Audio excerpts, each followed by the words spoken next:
Welcome to Device Casting Couch Season 1, Episode 16. Today we're going to be talking about EasyJet getting hacked, ransomware is evolving, and Ukrainian busted for selling info on the dark web. I am Ryan, and joining me is Aaron and John. How you guys doing today? Hello. I'm doing okay. Yeah? That's good to hear. Alright. Yeah. Alright, John, you want to start us off? Yeah, we can talk about how the Ukrainian police arrested a hacker who made headlines last year in January, who apparently was posting a massive database containing somewhere about 773 million stolen email addresses, 21 million unique plain text passwords, and these were all for sale on underground hacking forum, it says. So the Secret Service of Ukraine identified this hacker by a pseudonym, Sanix, S-A-N-I-X. He was a resident of some city in Ukraine I can't pronounce, so I'm just going to put it in the description below. But they did not actually reveal his identity. So when they raided this dude, they found this 87 gigabyte database labeled the largest array of stolen data in history. But apparently this is just a fraction of what he had. When the authorities were actually raiding him, they found 6 other similar databases with passwords, and all of it totaled terabytes in size, which included like billions of phone numbers, payment card details, social security numbers, all kinds of stuff. So was he hacking this, or did he like get it from? It didn't say else? where he got it from. Okay, they haven't released that. Yeah, not in the article I was reading. Okay. But they said he got all kinds of other stuff like cryptocurrency, like e-wallets, bank card pins, PayPal accounts, all kinds of stuff, and then information about computers, so he can create a botnet to launch like a DDoS attack. But he was only selling this stuff for like $45 to $65 for lifetime access to these databases. So I was like, that's not too bad. I might have to go find it. Yeah, that's kind of what I was thinking. I don't know if you want to give him your info, but yeah. But so once they raided his house, they sold his computers, had 2 terabytes of stolen information, phones with evidence of illegal activities. They found more than $10,000 in cash from these illegal transactions. So it's only about $7,000. And then another $3,000 in actual U.S. cash. And they say that he's facing about 8 years in prison for unauthorized interference with computers and unauthorized sale or dissemination of information. Only 8 years? Yeah. Jeez. But man, I was about to say, like, you know how hard it is to find like a password database that's like truly plain text. You know what I'm saying? Like a lot of these password databases come like at least like in SHA-1 format or something like that. yeah, MD5 hash or something. Yeah, something like. I wish I could get one that's just plain text. You ain't got to do nothing, just run it in. And he's got databases, man. How much you want for it?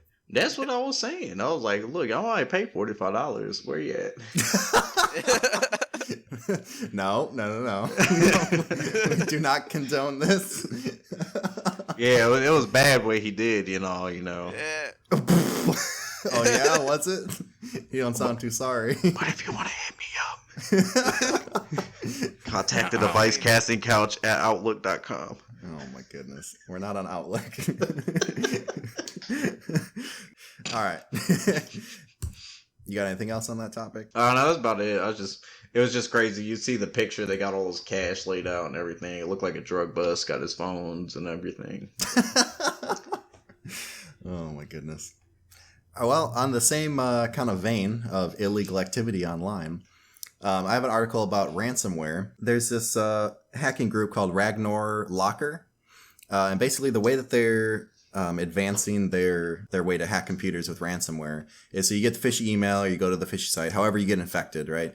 It actually installs VirtualBox on your machine and then creates a Windows XP virtual machine so that your antivirus and your computer doesn't notice anything fishy going on.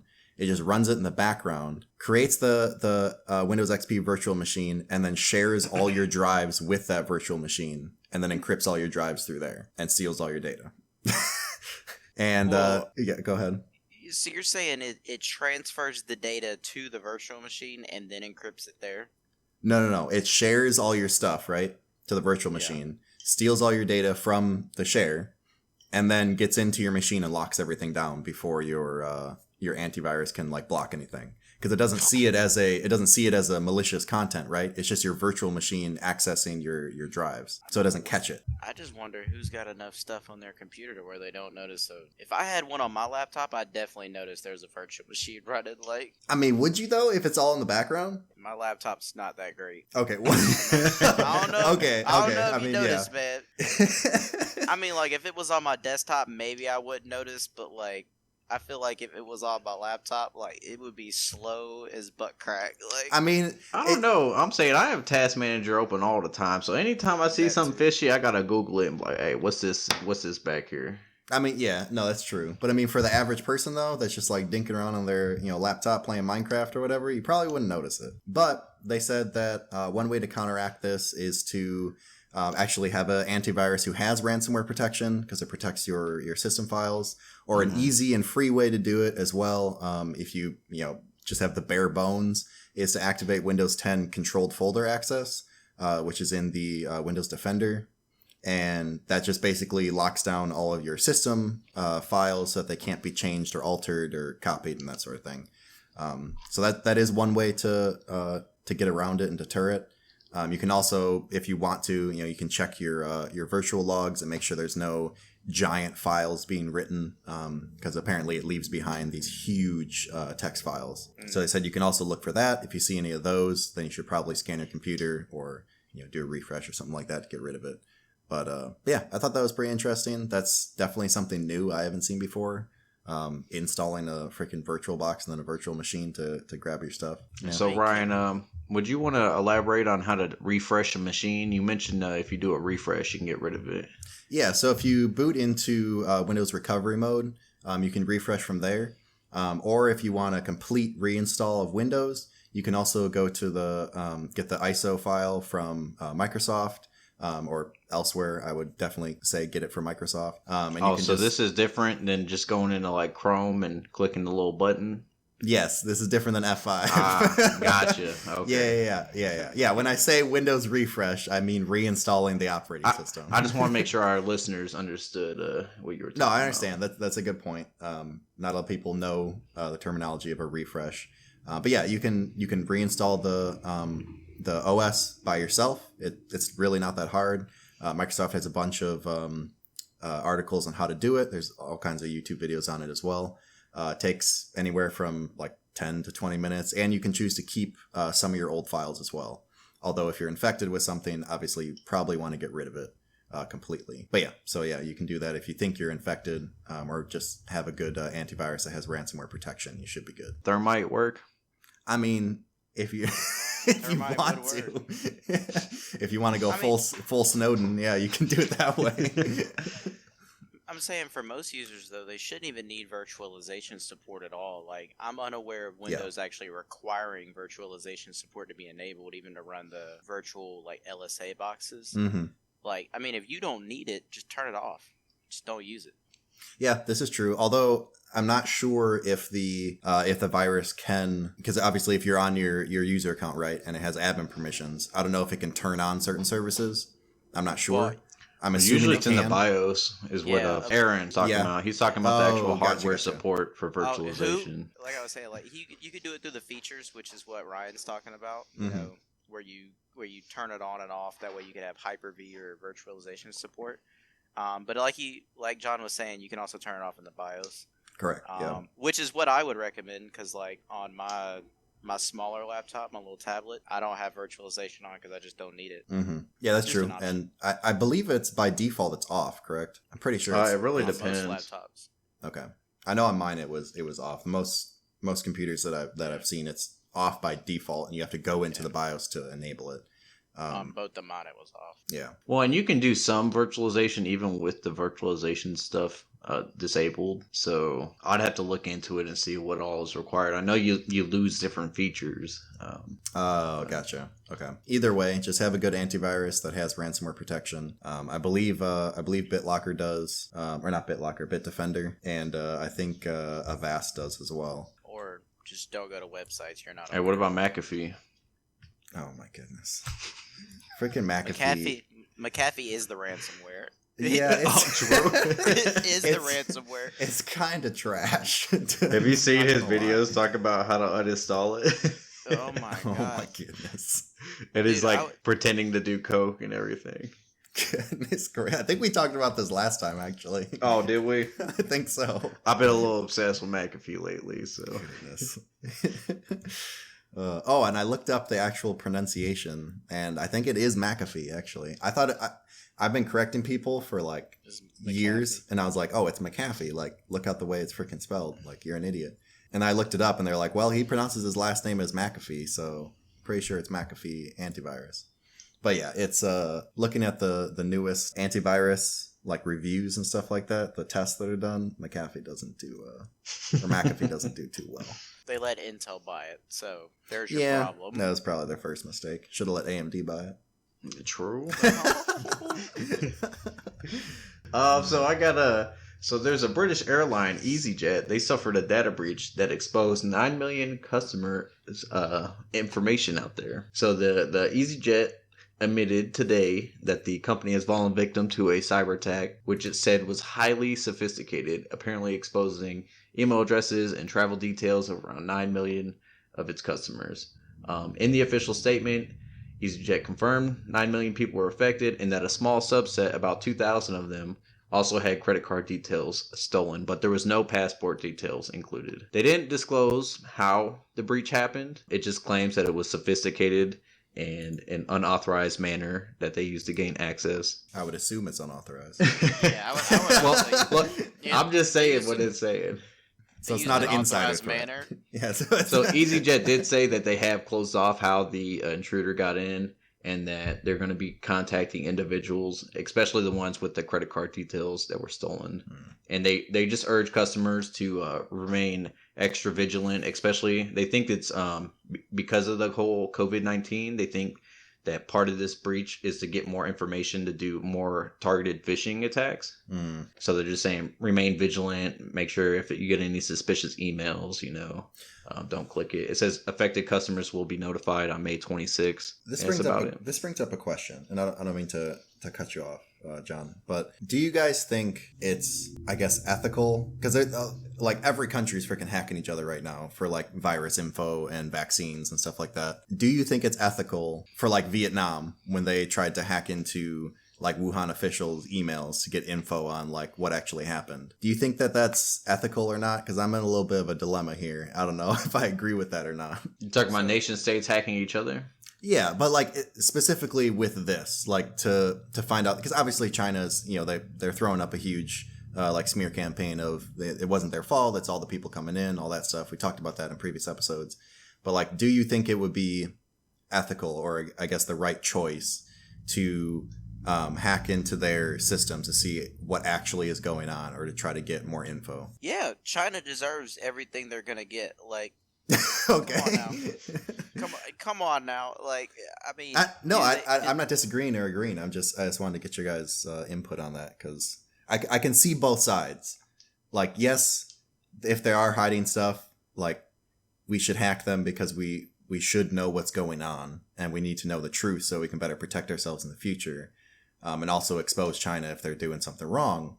However, is that our place to, or anyone's place, specifically like when Vietnam tried to hack them?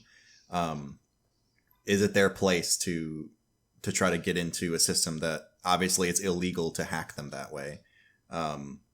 Is that like the right thing to do, or the right call? I mean, I found hacking to be like, did you hack me? And it's like, I have no idea what you're talking about. Like, I mean, that's basically what Vietnam did. I mean, but so well, China's been hacking people for years. Their advanced persistent threat, their APT or whatever. They have these huge like hacking groups that go after tons of people. They've been stealing secrets from everyone. China's the biggest offender. I don't necessarily see a problem as long as it doesn't escalate into like warfare. It's just like Cold War level stuff with spying and espionage. They're just getting information. Not that I would like, but I don't necessarily see it as a bad thing, I guess. So you don't condone it, but you don't see an issue with it. Yeah. Okay, that's fair. Yeah, that's kind of the boat that I was in, because I was reading. I was gonna write a whole story on all the hacking that was going on until I realized that there was a ton of info, and there's countries emerging now that we never even thought of before as having the capability to have state-sponsored hacking. And they're even emerging and trying to get into people's systems now, regardless of, whether it's for vaccines or just to take advantage of the situation. But like Nigeria now has a state-sponsored hacking group. They're a little more. Is the prince going to give me some money? They're a little more rudimentary because they don't really have the funding or the training, but it's a lot of like social engineering, trying to get into people's email accounts and like bank accounts and stuff like that to get info. So I don't know. I just thought it was a extremely interesting and definitely new concept that all these countries are now looking into kind of the cyberspace to have these state-sponsored hacking groups. But I thought it was pretty interesting. I think the question really comes is do you believe it's okay for nation states to quote unquote attack each other? The answer to that question, in my opinion, is no. But I have to look at that through the lens of they're doing it to us. So we can't stand on our moral high ground all day. Like eventually we got to come down from there. Yeah. I mean, I think China's getting what they deserve because they hack our companies all the time to steal intellectual data. So no, that's true. Or intellectual property. So I mean, they're not going to tell us the truth anyway. So I don't know. In no way is this EasyJet article talking that China was associated with. No. It just made me think of that, and I don't know. I just thought it was interesting. No, that was definitely a criminal criminal activity. Not us. Doesn't seem like it's Saint sponsored, anyways. Possibly. You never know. I was going to say, with EasyJet, is there any lawsuit that's currently out that the article mentions any type of anything going on, or just like, sorry guys, whoops? Kind of like Capital One. No, the article doesn't mention any lawsuit against EasyJet or anything.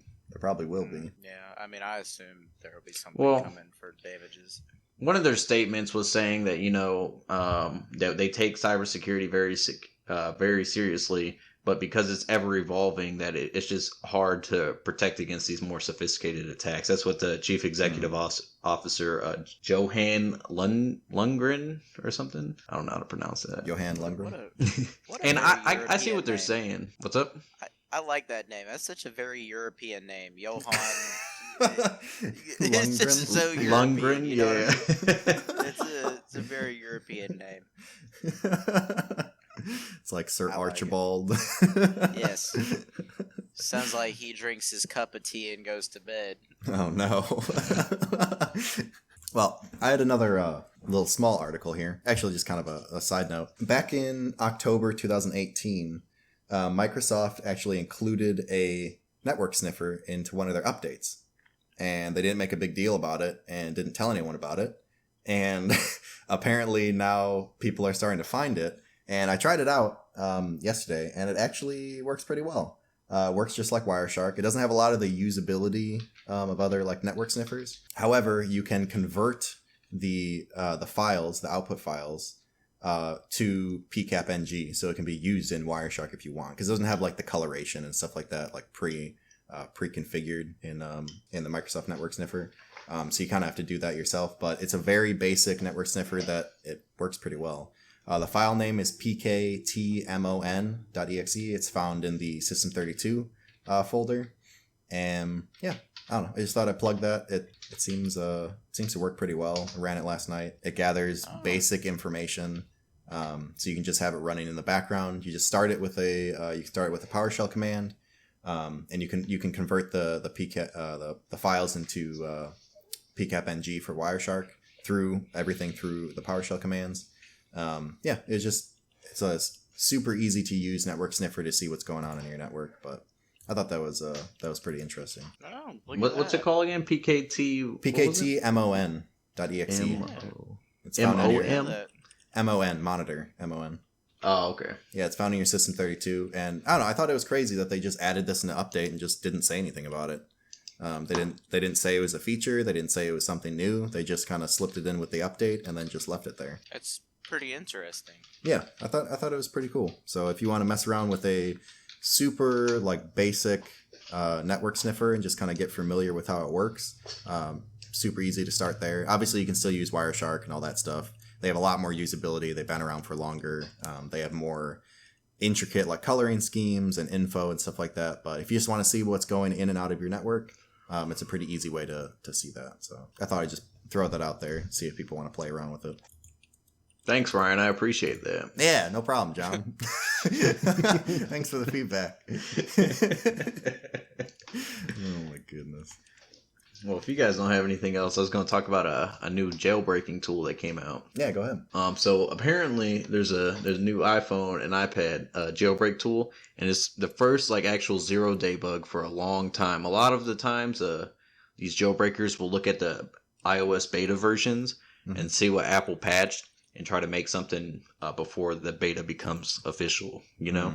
Okay. But so the people behind this, the hacking team behind the Uncovered jailbreak, they released a new version, and they've tested it amongst a wide variety of iPhones, from everything from the iPhone 6X, the 6S, to the iPhone 11 Pro Max models. So everything from iOS 11 to 13.5 should be able to be jailbreaked with this. They said it utilizes a native system sandbox exception, but that the security will remain intact while the jailbreak happens. So it shouldn't be any problem, but it does come out. It is actually pretty exciting. I think I might use it on my phone. You know, that is pretty interesting, because I always remember years back, you always had to wait until like a new hacking or a new jailbreak was available, and like it didn't always work, and it would brick your phone, and or if you had too new of a model, like there was nothing available for it because they had to like reverse engineer everything. So that's really interesting that they're starting to come out. Well, it with more depends on how they advancements. find the jailbreak, because some of it was, I know this is back in the day, like iOS 4, but some of it was like a hardware exploit. So when the new phone came out, it wouldn't work. But some of them, if they're actual like iOS exploits, it really doesn't matter what phone you have. It can span across the different models, and that's what this one looks like. It looks like it's a vulnerability in how iOS does their sandbox exceptions. With that, they can do a jailbreak that works on, like I said, from the iPhone 6S to the iPhone, was it the 11 Pro Max? I didn't even know they had a Pro Max, but yeah, that's the newest one out, I'm pretty sure. Yeah. So it looks pretty interesting, and it didn't look too difficult. I went on their website. That they have instructions. It looks pretty simple as long as you could read. It doesn't look like it'll brick your phone. Fair enough. You know, and if you're all about getting full control of your device and sticking it to the man, this is a good way to do that. Yes, the ever elusive man. Oh my word. Just a word of warning, if you do jailbreak your phone, it is not covered by warranty anymore. Apple has made that very clear. Does it say whether you can reverse it once you jailbreak? I mean, usually you can, but I don't know with this new one. You should be able to. You just have to restore your device, from my understanding. Okay. Because it says it doesn't prevent your device from like getting updates or anything like that. Yeah. So if an update does come out, you'll have to make sure you disable like automatic updates if you want to retain your gotcha. your jailbreak. Okay. Yeah, it's just like the old days. Okay, well, yeah, just a word of warning to anyone. If you are going to send it in for repair or anything like that, just make sure you restore it. Make sure it's the current iOS non-jailbroke version, because Apple will get mad. Because remember, that was a big problem back in the day when people's phones were getting bricked by trying to jailbreak them, and they were sending them into Apple, and Apple was like, oh! We no longer recognize you own this device.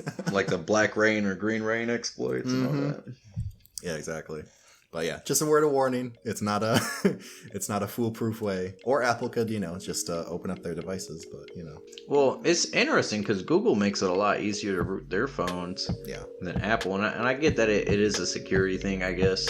But I mean, it is, but to what extent are you going to go to? Like, if someone owns the phone and they want to jailbreak it, why should you stop them from doing that? Like, I don't get why you would limit people from using their phone, using their device that they own to its full potential if they want to. If they choose to, right? Like, if they don't choose to, whatever. But, like, if they want to, why would you say no? It doesn't make any sense. But anyway, that's just my opinion. Well, you guys got anything else? negative. That's about it. All right, well, I guess that about wraps it up. So we'll see you guys later. Bye.